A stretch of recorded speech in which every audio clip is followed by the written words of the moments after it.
Hey everybody, welcome back to Renisha's classroom. Today we will be talking about the Zweihander. So this right here is a Zweihander. As you can see, it's really big.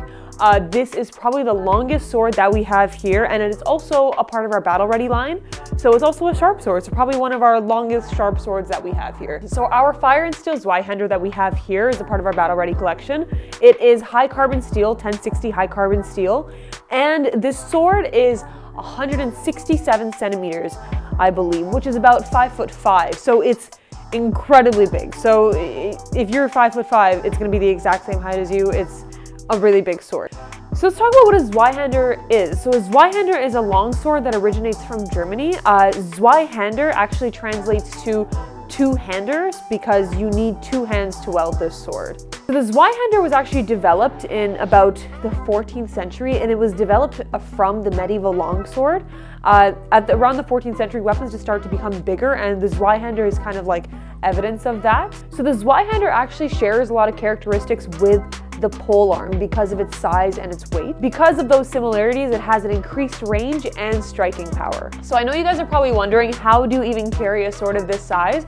Obviously, you wouldn't be able to have it on your hip like you would have most swords because it would drag on the ground. So the safest way to carry this would be across your shoulders, unsheathed. Zweihanders were primarily used in pike squares. That's where they were most useful.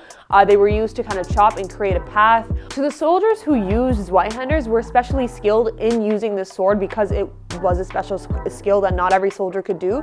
And because of that, soldiers who used Zweihanders were paid double in the military. Sometime around the 16th century, Zweihanders kind of completely disappeared from war. They weren't really used anymore, but they started to become used more as a ceremonial sword. So to this day, you will find a Zweihander probably used in a ceremony of some sort. So just for you guys to get kind of like an idea of how tall this sword actually is, this is how it looks standing next to me. So it's very tall.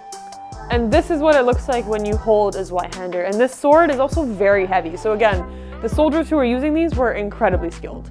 So that's the history of a Zweihander. If you guys like this video and want to see more content like this, make sure you guys subscribe to our YouTube channel. You can also follow us on TikTok, where you'll find a lot more fire and steel content. If you are interested in purchasing the sword, you can find it at fireandsteel.ca. There will be a link in the description below. Make sure to check it out. Thanks so much for watching. If you guys enjoyed what you just watched, please check out the links in the description down below. And like always, please consider subscribing and comment. Let us know what you think. We also have a lot of other videos. Please check them out. I know that you guys have mentioned a lot of times that you guys wanted to see some of these things demonstrated. So we have a lot of videos demonstrating how these actually do function. And we have a lot of videos of the behind the scenes at Fire and Steel. So thank you so much. See you guys next time.